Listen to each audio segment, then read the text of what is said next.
Go. Hey, Jeremiah. Well, it looks like most people are on, but I really appreciate you being here. It's going to be really interesting seeing what's happening in the marketplace right now. And I'm in the residential side and you're in the commercial. And for those of you that don't know, Jeremiah, could you give a little backstory on what you do and what you're seeing right now in the marketplace? Yeah, thanks for having me on, Brian. It's nice to be here. This is actually a very efficient way of talking to everyone, so I kind of am enjoying it. But yeah, for those of you who don't know me, I maximize the value of commercial real estate for owners and investors, specialize in middle market investment sales. And what that means essentially is I sell buildings and land in Toronto and downtown Hamilton. And as an example, I sold $230 million of real estate last year, about 23 properties. The average deal size was about 14 million.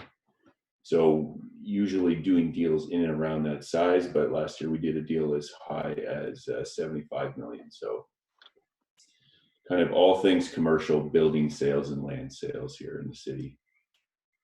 Now, what are you seeing with closings right now? Are pre-COVID deals closing or are they being renegotiated? What are you seeing right now for yourself and for your colleagues in the marketplace? Well, there's been two things happening. You know, people have really decided whether they're going to push these things and they have some kind of confidence in their deals, or they're actually pushing to close. So it's really black and white, in my opinion. Fortunately, I was able to close two deals this week with my team: street front retail building sale on Queen West and a development land sale on Shepherd. And the building sale on Queen West, we had to use a vendor take-back mortgage to actually get it to go through, which was more favorable to the owner anyways. And a lot of changes in the last minute. I mean, the deal, we were from day to day, things were changing. The buyer was getting cold feet, and you know, we had to renegotiate a number of things This was a amongst last minute yeah, negotiation to get the last minute VQB. things. Yeah, like even Saturday, it closed on Tuesday. Even Saturday, we were on the phone figuring out a few things. Two of the tenants put in rent deferrals, so we had to essentially underwrite that into, you know, allow for some contingencies moving through. So it was definitely an up and down. And then fortunately, the development land deal we closed, Desjardins had the debt on that, and we were going to have to extend it because everyone's working from home. So the administration side of things were a little slower, but you know, everyone really pulled it through. ICI did the financing with Desjardins, and they really pushed things through and got it closed pretty quickly. And everyone's really happy on that deal. It's a long-term deal. They're going to build rental. It's on Shepherd Avenue West, 15-minute walk from the subway. You know, it'll be a beautiful site, I think, in the long term, and we're really happy that closed as well. Not as many hiccups there, and the bank was very happy to close it because they still had a very long outlook on the deal, right? You know, you're roughly 2 years in zoning, 3 years to build it. There's not really near-term risks on that deal. So, Are you seeing? But you know, with that said, back to your original question, we're selling land for Canadian Tire right now, and we were about to go under contract, and everything got put on hold. The buyer said, you know, we're not really sure what our banks are going to tell us to do right now, so we're going to put things on hold. At the same time, Canadian Tire was doing 6 months rent abatements on where there were tenants in some situations, and you know, so it was a very uncertain time that really changed a lot of things. But you know, we're out in the market with roughly about $70 million of properties right now, and we're continuing to push through. We got an offer on an office building on Friday, so there still is activity happening, but I think it's much more, it's happening a lot more in the private capital space. The type of deals I'm doing, you know, the 10 to $20 million deals, the institutional stuff, the larger stuff really is completely put on hold right now. So the pension funds, the large investment funds, they're really sitting back and trying to see in a wait and see approach, right? So, because it's good to remind everyone that if we use the analogy of a baseball game, we're not even on first base yet. We're barely coming up to bat, right? This has just happened. So for anyone to make any forecasting or any assumptions of what's going on right now, we really don't know. Now, as you know, real estate moves a lot slower than the market. So, it's going to only be time to tell how this actually plays out. Are you seeing a lot of tenants asking landlords right now to renegotiate rents, not paying rents, asking for deferrals? Is that a big thing right now? April 1st just passed by. What are your clients seeing, or what are you seeing? Yeah, it's happening quite a bit, to be honest, even on the office side. It really seems to be dependent on what the business is, what the industry type is.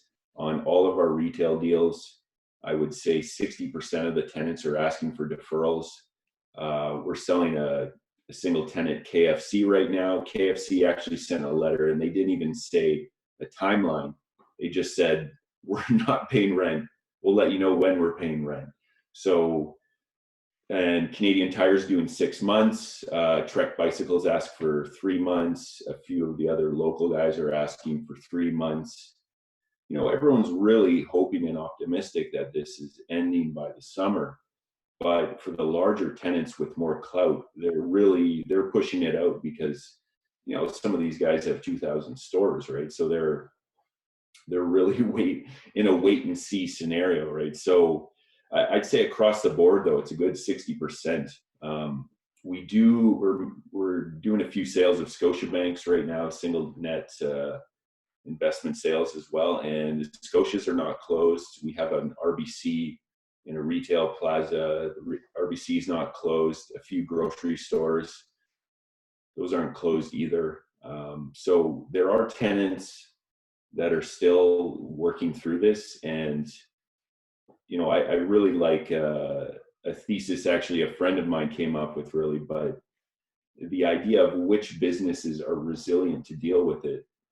Those are going to be more of the attractive pieces of real estate post-COVID, I think. What business is resilient in this type of environment, and therefore their tenancy is resilient for landlords. So I think you're almost going to see a change in the A class, B class, C class. It's going to change to probably an A plus class, where you have what is an essential service tenant.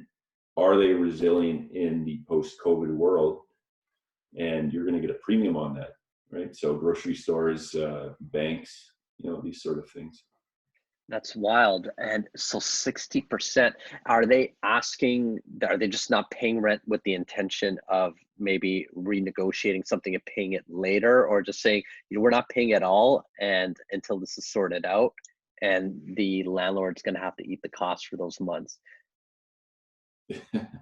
Yeah, we've seen it all at this point. Trying to be on the phone pretty much all day, talking to landlords and owners of real estate to help them, guide them through this, because some tenants are taking advantage of this, others really need the help, and it's really a case by case situation where you have to understand, okay, is this person going to make it in the next 3 months? Do they have enough to deal with this zero revenue business environment? So to answer your question more specifically, we're working on a number of different strategies. Number one, some landlords, they still have to pay their mortgages, right? So there's a few things we've been working on. Number one, rent reconciliations at the end of the month. If there is some discrepancies there, landlords are able to take that as a credit and put it towards their rent. Security deposits, large commercial and kind of national and multinational tenants, they don't pay security deposits, but the smaller ones do. So taking those security deposits, putting them towards rent. Thirdly, working with and amortizing the rent that is missed over the course of the rest of the term. You call it kind of a blend and extend. There's a fourth option too we've been working on, increasing the rents but extending the term. There's a whole bunch of different options that we've been working on with some of our clients, and really right now the ultimate goal is, keep everyone in business, be fair, but obviously, owners still have to pay mortgages, so tenants, they're just passing it down to the owners who are then passing it down to the banks, right? So really try on a case by case basis to do what we need to do, right? Because, Our for whole example, us players, we have office space with Cadillac Fairview. We're still paying our bills, even though, our transaction volume's pretty much gone to 20% of what it usually is, right? So they're holding us to it, obviously. So there's a need to find, a middle ground and find out what's right, and make sure everyone's healthy and safe in the meantime. So Yeah. How are hotels doing right now?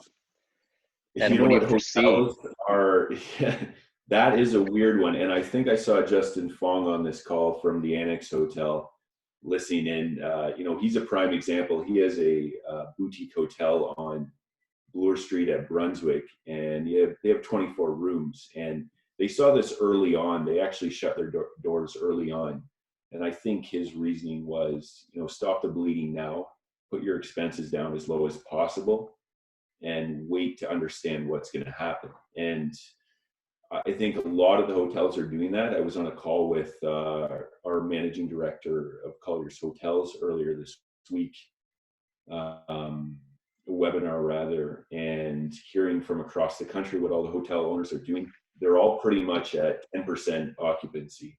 So some are actually closed. One of my largest clients, he closed 5 of his hotels in Toronto.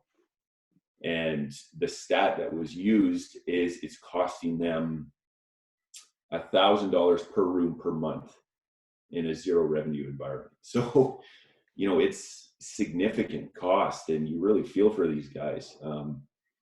Fortunately, the banks have been really good to do what's called a principal holiday. So they're allowing them to convert their mortgages to an interest only environment, so or payment schedule rather. And then also the municipalities are allowing tax to be deferred, I think, dealing with it on a one by one basis. So there's a lot of things that are coming out of this. Everyone's trying to be creative, but everyone's trying to stop the bleeding, because business doesn't work when you can't do business. It's right now we're in a zero revenue environment for a lot of people. It's unprecedented, and we're just trying to hold on for dear life until this thing blows over, in a sense. Are you foreseeing any opportunities coming up? Are clients reaching out to you saying, hey, let us know about distressed assets? Yeah, actually, was on a call with a U.S. fund earlier. There's a family office and a few pension funds from the U.S. sniffing around, about 5 billionaire families from New York who are looking for assets up here. Also, some local guys who have exited from large investments, have 200 million in cash waiting to put it out. So, I mean, we're on the phone with lots of these guys. Are these distressed assets coming up yet? No. Are there assets that need to be sold at maybe discounted prices? Yes.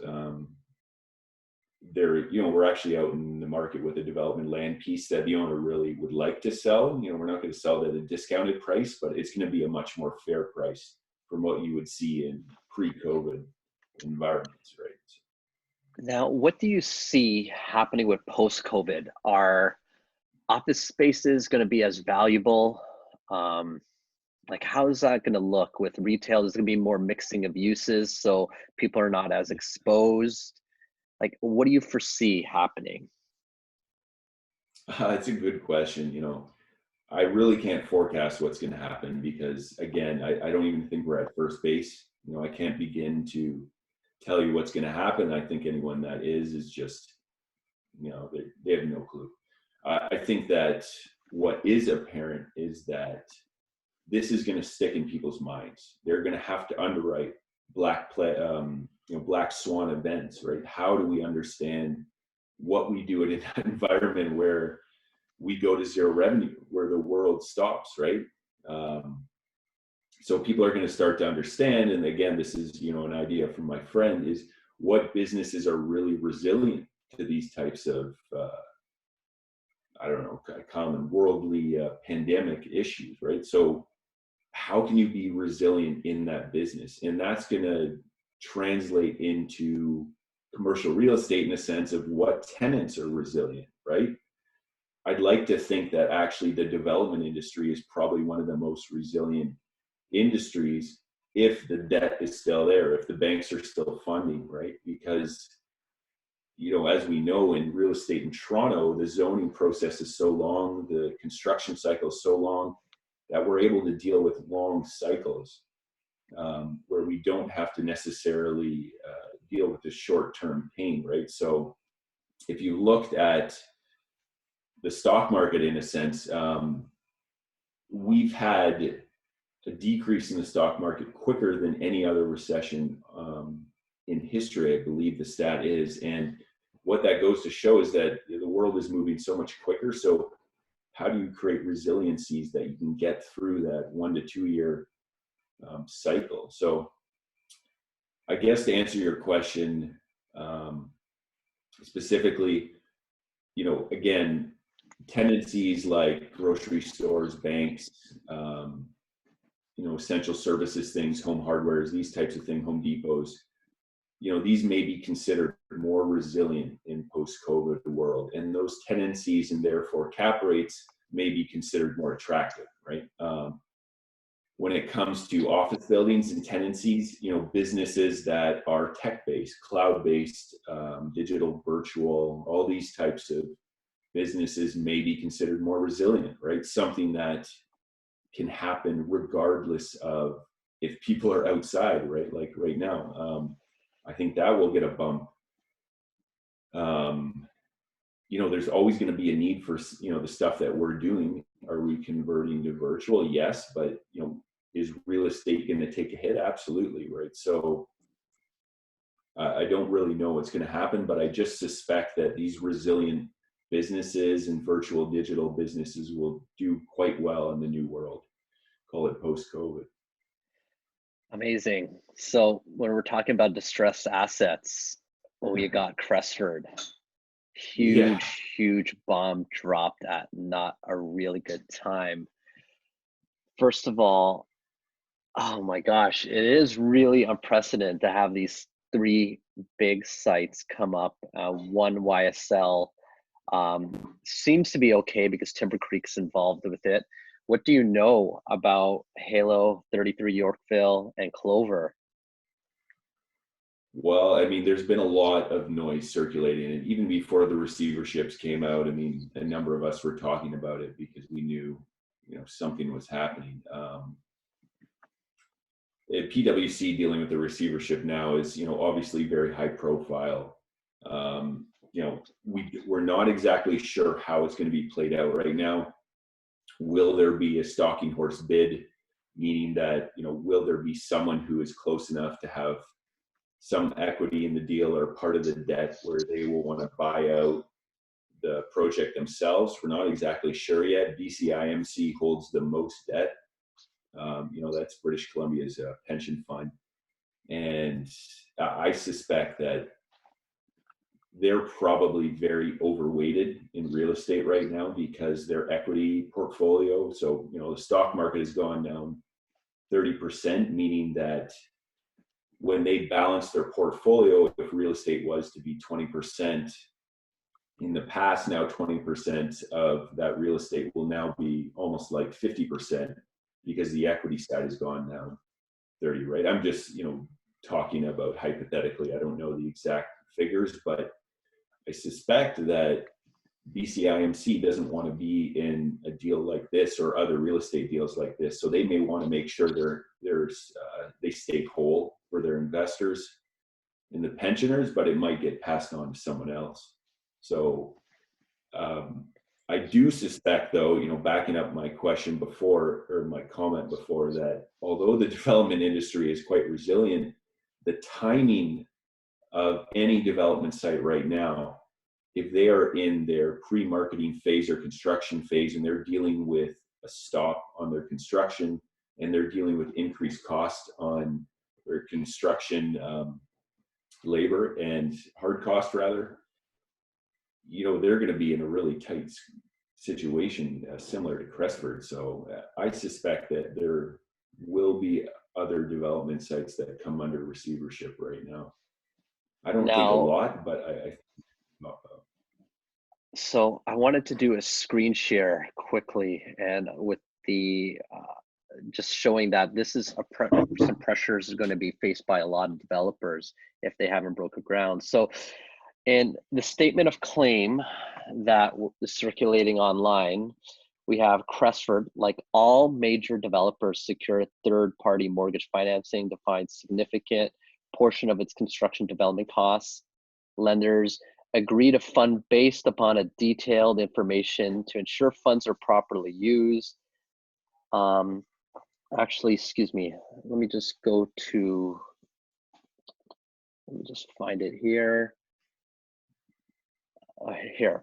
Almost, there was something about all costs. So shoring costs have gone up significantly. Really costs have gone up. I think on each of these projects, there's a $50 million overrun on Clover, 45 on Halo, 65 million on 33 Yorkville. These are huge cost overruns that have come up. I'm just trying to find where they see tariffs. Maybe I could look it up. I thought I highlighted it. Okay, there it is. In 2008, the price of steel and other construction materials increased significantly, primarily as a result of tariffs imposed by the US. At the same time, unions representing Clover negotiated new agreements. This increased cost a lot for Clover. The costs went up to, they're saying here, 50 million. So it really seems that pre-2018 projects that they haven't locked in contracts might be in trouble based on this. Would you agree? If they have not started broken ground yet and they've sold pre-construction before 2018. Yeah, massively. And I think Frank and Nazma mentioned here in the chat too, as of 15 minutes ago, no new construction. So Ontario is now stopping construction. So yeah, and we kind of suspected that this was coming. I mean, this is going to add a lot of stress on a lot of guys who are mid-construction project. Though I know Shamess at Center Court, I know he stopped his sites a little while ago prior to this, for safety's sake. So there are people who have been, kind of quote unquote responsible before. But to your point, yes, this has been the issue in the market consistently. It's that market risk of, if we sell in one market and then we have to construct in another market, right? So you almost have these rising costs that I think Niles Finnegan mentioned, somewhere around 30% year over year increase in construction costs. It's something that I've actually been trying to put more public spotlight on, is exactly what you read. A lot of these unions and a lot of the materials, that's where a lot of the issues are coming up from, right? Because they have so much power in how they negotiate, and it's being passed down to the purchasers, really, and the risk is increasing for everyone. So, for example, in 2010, most developers were underwriting 25% or 20% project level IRRs. Now you have IRRs down probably 10 points from that, right? So, and even lower in some cases. So it's causing it's causing a lot of stress for a lot of developers, because you can't really project how exactly construction costs are going to be. But I know, for example, a good friend of mine who's a developer is now underwriting $375 on hard costs, $375, which, I would say 3 years ago is almost unheard of, right? I mean, we were And that was underwriting $375 per square foot. Yeah. Yeah.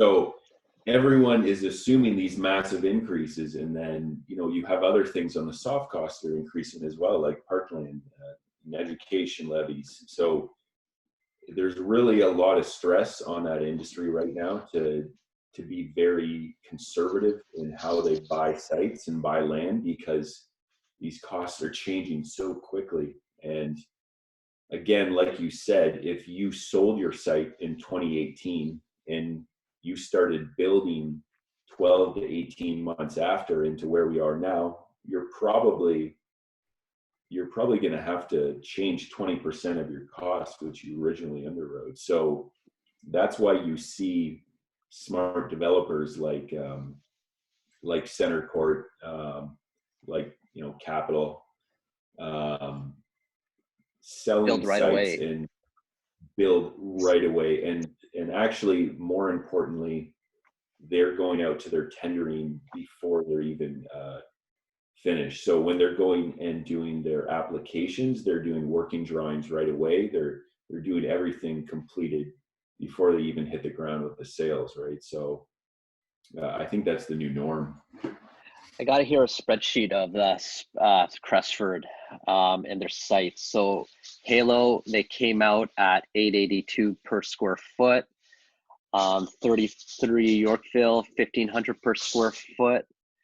I mean, the resale prices in that area is 1800 in some buildings. There's no chance these contracts that these buyers bought into are going to be honored. At I mean, the amount of money that they've made on it, it's really sad for these purchasers. Really, the whoever buys it could sell it for almost double of what they paid for it on those two earlier sites. Yeah, potentially. I Yeah, mean, we've seen that happen at a few different sites. I mean, I think because we were involved with a receivership up in Markham, development land was sold to another fellow. Contracts were canceled at 450 a foot. You resold at 700. Now he has to cancel again, right? So this is happening a lot. I think that there's probably going to be policy put in place to protect purchasers a little more, but also ensure that good developers are benefiting from this, because there is, like everything, good developers and bad developers. I don't want to say bad, that just maybe inexperienced. So and I wouldn't even point fingers at Cresford here in one sense, because I don't know the entire story of how it completely went down. But people who are selling and not having their construction tendering completed is really going to start to change the way people actually develop. So um, I don't know if yes, it's going to happen yet, but I would also probably caution that $1,800 square foot condos may not be the new norm in post-COVID. We're dealing with a lot of unemployment in Canada right now, a lot of unemployment in the US. This is going to have trickle-down effect into the entire market. And I pulled up the stats because I wanted to see how many commercial deals actually closed in March 2020 versus 2019. And in Resland alone, there was a change of 500 million. So what that probably means is people are pushing off deals. They're starting to think twice about what deals they actually want to close on. So it's making everyone have a pause and really understanding how exactly they're going to work in this post-COVID world. So is $1,800 square foot condos going to be the new norm? I don't know. I suspect not for right now, but I guess we'll wait and see. yeah. One project I got my eye on is One Bloor, Mizrahi. Yeah. I mean, the cost. I can't imagine what the costs have gone up over there. I'm just going to be pulling up the information on it. I mean, that Bloor just doesn't seem to be having luck. They launched at I think I it's 1,500 believe it a was foot. about 1200 per square foot. Wasn't it Um, 1,500 eventually? 14? I yeah, forget. then it moved up, but some people were buying it at 1300 bucks a square foot. And if part of I guess their financing was structuring leases, and for the commercial aspect, how is that going to be looking when developers entered into pre-leasing agreements as well, not just purchase agreements? Well, so he was trying to lease out a number of different floors. The worst kept secret on Bay Street is that he had Apple signed for a base lease on the ground floor. Yes, that was what I was kind of And mentioning. yeah, and I mean there was a number of different guys I had heard circling there, but I think he ended up changing that, and might have been looking at a hotel. All I know is that he seems to be still moving ahead right now, but there hasn't been much activity on that in a long time. So I don't really know what's going to happen. Yeah, there's 416 units, and they were sold. Where's the average? According to Urbanation, they opened up at about, let me pull it up here. Let me just get it. Yeah, the average was $1,300 a foot, 1324. Yeah, that's what So that was that already sounds a about right. premium build. So I'm not sure if you remember, but the construction was like an exoskeleton Yep. project, and they had to build up, so they had clear column space throughout. And that's already an expensive project, especially considering the tight constraints of the site as well. And they had to do rakers on the underground. So I'm not sure where they've completed yet, but it's it's probably a $400 hard cost project to begin with. So they're probably into this thing for $800-900 a foot just on their build costs in total. So, and that doesn't include carrying costs. So I don't know. I Yeah. hope he makes it. It's an amazing project, but I definitely have a group trap of friends who are making bets on what will happen exactly. So we'll see. So this is something I found like interesting that people should see. Cresford, like all major developers, secure third-party financing to fund a significant portion of the construction development costs. Lenders agree to fund based on a detailed budget. So these budgets are really out the window right now because costs are going up, unless they had working drawings in place and they were ready to break ground almost right away. A project inspector reviews the detailed information, ensure funds are used and the project can be completed in accordance to the original budget. If they identify cost overruns, then the owner must provide the required funds. So a lot of these people that were building pre-2018 when the costs have gone up are going to be seeing costs go up significantly. So unless these developers have deep pockets to cover these overruns to protect their reputation, things are going to get a lot worse. So she also mentioned down a certain statement of claim from the plaintiff. Also, every condominium must pre-sell units worth with a minimum amount for construction funding to be advanced is typically 65% or more of the project revenue. So their revenues are locked in while the costs are going up like crazy. So let's just go down to here. I'm also just see some interesting stuff that I put in. They reached out to your competitors, CBRE, to see if they could sell the land owned by YSL. Do you have any insights on what's been happening with YSL?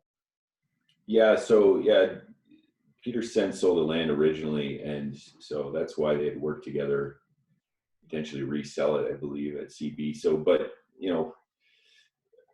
there's a lot of things circulating. We had a number of clients who were trying to purchase it pre-court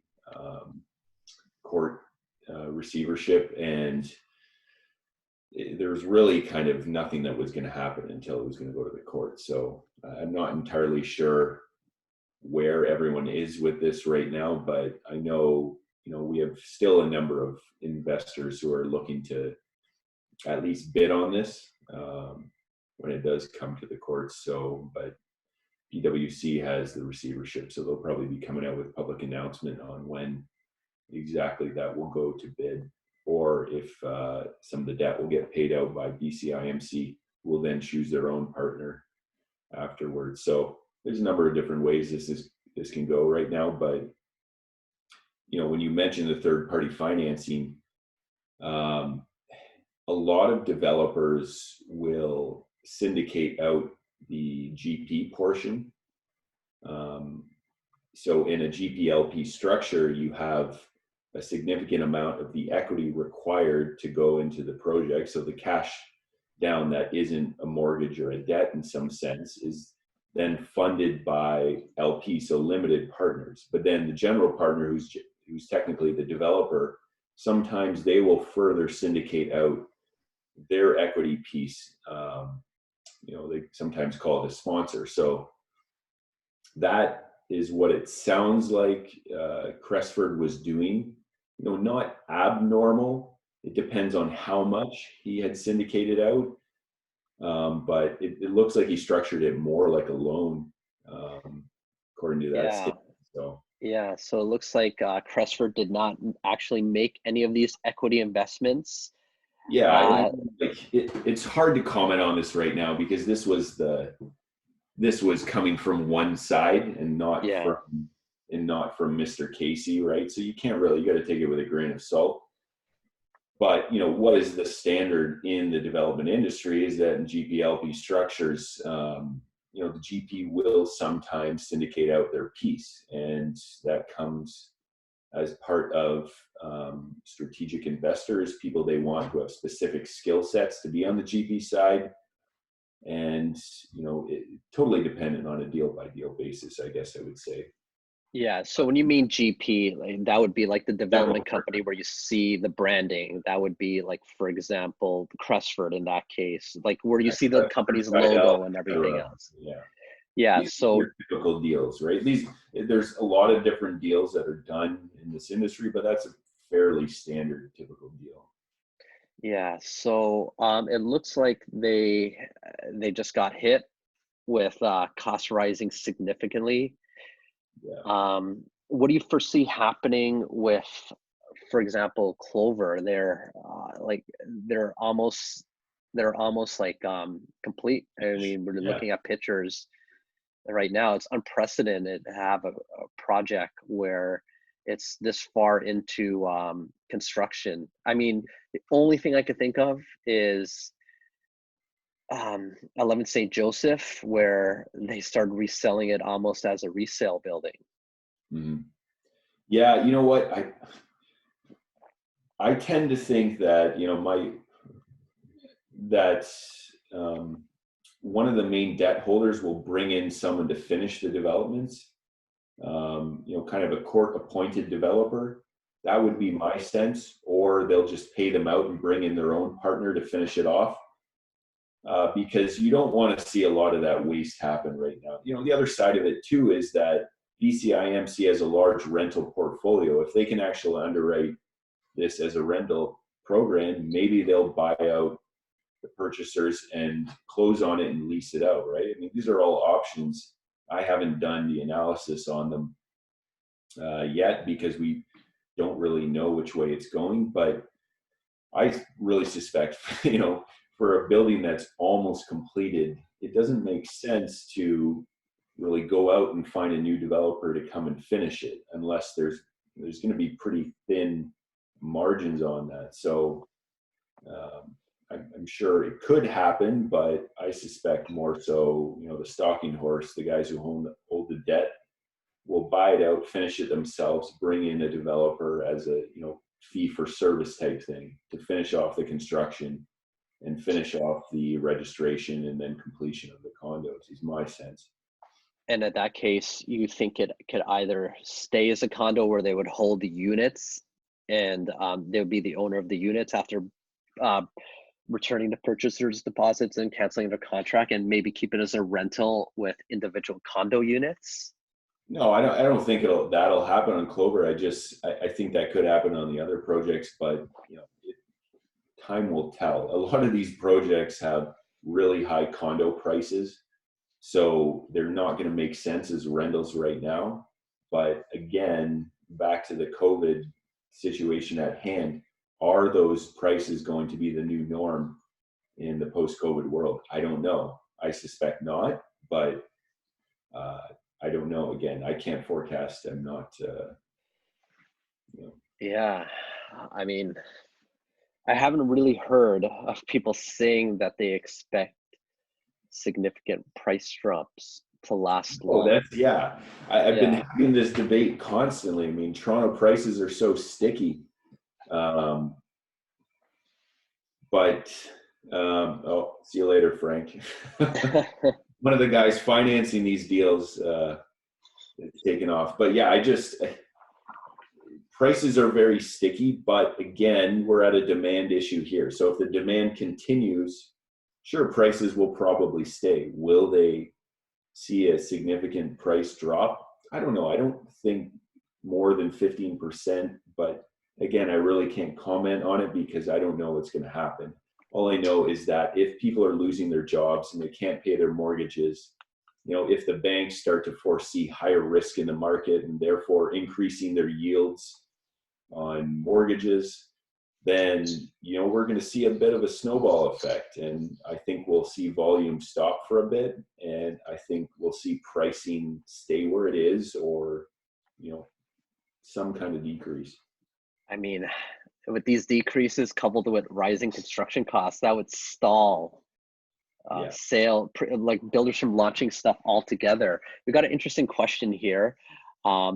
How probable in your view is the situation where bank bailouts would be necessary due to increased defaulting on loans for residential and commercial properties? Maybe you can take it for commercial properties. Do you expect that with all these people not paying their leases, that the government's going to have to bail things out? Yeah, that's a good question. I mean, the last data I saw, that I don't foresee the Canadian banks needing to be bailed out. The Canadian banks have a monopoly on a lot of business. They basically wake up and make billions a year. Are we going to see rolling defaults on loans? Again, I don't think so. I think most Canadians will be able to deal with this, but there's certainly going to be people that lose their job and can't pay their mortgage. The difference is between us and the US is that you'll always be on hook for that. So you can't necessarily hand the keys in and walk away. So I think, and I've seen a few effects of this, where people will almost do whatever it takes to pay their mortgage and stay afloat until they can get a new job, or they'll sell their property, right? And obviously, Brian, you're doing a lot of these resales. You're seeing this stuff. I think that, on the commercial side, we will probably see some defaults. There will be receiverships on development sites where they're stuck in between the sales process and the construction process. I think on the investment sales side for income properties, you will see defaults where you have a mass default of the tenants. So, a number of retail tenants walking away and not being able to actually even be in business once this passes, and walking away from their tenancies. And those owners were maybe running a very tight situation already will probably have to default, right? So I know there's a retail plaza right now that's under receivership with CIBC, right? So it will definitely happen. There's not going to be all winners post-COVID, but again, I think the Canadian conservative environment is going to help us along. We won't be as bad, but it's hard to tell right now. Again, Yeah, it's really hard to tell because we don't know how long this thing's going to last. Are we going to be out of this by June? Are we going to be out of this yeah, next month? Is it going exactly. to come back in the fall? That's the scary part, right? So Yeah.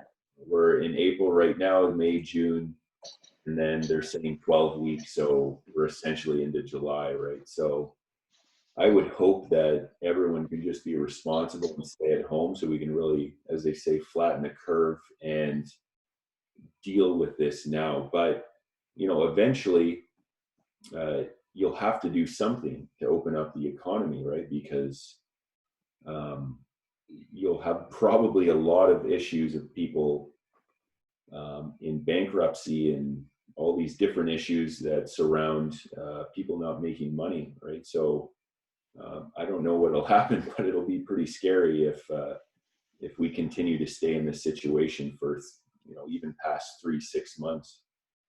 Appreciate it. Well, wanted to give folks an idea what it's like working with you as well, because we really appreciate your time. I mean, so if someone wants to engage and work with you and they're looking at buying a site and doing a redevelopment potential property, either here or in Hamilton, you're probably the guy to talk to. I mean, what typically do you do for your clients? Yeah, because I know I've been there. We worked on what the numbers were, what we would expect for the sale prices, so you can give that to your clients so they could help make their ROI projections. But what kind of services do you provide your clients if they're So looking to buy or sell? Most probably if they're looking to sell.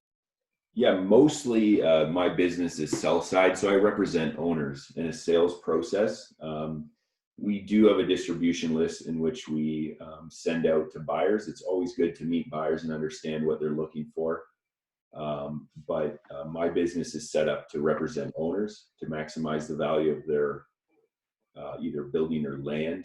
And when it comes to buyers, though, in this environment, we do exceptions for certain types of buyers, but mostly on the sell side as opposed to the buy side. So, but if someone's interested in purchasing, they're an investor or they're a developer, or they're just someone who wants to buy commercial buildings, then they can reach out to me and we'll put them on our distribution list and they can get all our listings.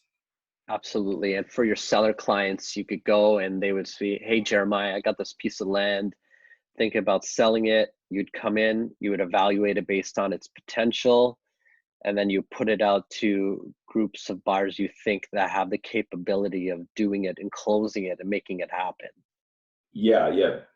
Mainly, and I just pulled up this stat actually, of the last $500 million of deals we've done, 83% we've contracted and closed initially with no retrading. So meaning no deals have had to go back to the market. So we pride ourselves in being able to close deals really well. We want to be closers, and that involves qualifying buyers and really holding the hands of the owners all the way through the sales process. So, if an owner is interested in selling, then we would, like you said, and analyze their property, understand the exact value. We'd work through a specific marketing program for them, and then we would go to the market in what we call is more a institutional approach to private middle market real estate. And we would go through an entire marketing process where we get it out to as many buyers, or in confidential situations to more targeted buyers. And then we would go through either a bid process or a first past the post process, and then work through the buyer, negotiate the deal, and help guide the due diligence along to closing. So, it is not unsimilar to the process that you go through. It's just much longer and seems to be a lot more moving parts to it. But certainly we love doing it. We love selling real estate, even though it's just large commercial buildings. It's pretty much the same thing. At the end of the day, people need to use it or live in it when it comes to a multi-residential building, or build on it if it's land. So Yeah. All right. Appreciate your time. We just got one final question from Jin. What do you think of recreational properties like cottages, resorts in Ontario? Similar type of deal as hotels where you yeah, might be in trouble? that's a really good question, actually. And I had the opportunity of pitching development land and resort pre-COVID with our hotels team. And to be honest, that market had very low velocity to begin with. So there's a lot of buyers out there. Yeah. I know my colleague Alum sold a resort in Muskoka, and it took quite some time to sell it, to find the right buyer. these markets are very low volume velocity. They don't, a lot of trades don't happen like that right now. In the current market we're in, where hotels are basically at zero revenue, nothing's going to be trading. I mean, hotels are not even trading right now. It's not a huge market to begin with, recreational properties, unless it's some very wealthy person who wants to find a really good deal and post up himself in it. I don't suspect you're going to see anything trade at all right now. Jeremiah, appreciate your time. Thanks so much. This is really fun. We got to do it again. Okay, yeah, I appreciate it. It's always good to talk to you, Brian. Thank you. Here, my man. Have a good day. Thanks for coming, everyone. Appreciate your time. We'll be posting it online. Take care. All right, take care.